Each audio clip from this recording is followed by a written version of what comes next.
Hello guys, welcome to Happy Streamers channel. Hope you're doing well.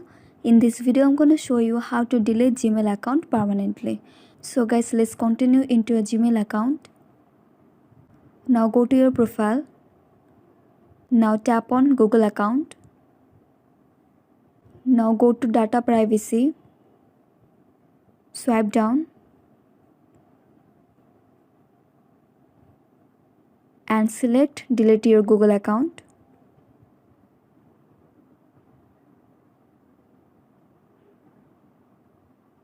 Now you need to enter your password here.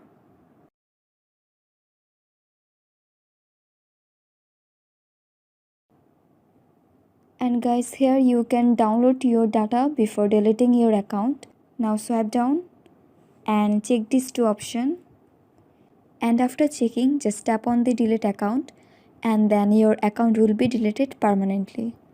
So guys, that's it. That's how you can delete Gmail account permanently. So guys, I hope this video was helpful to you. If it was, then please give a thumbs up and hit the subscribe button.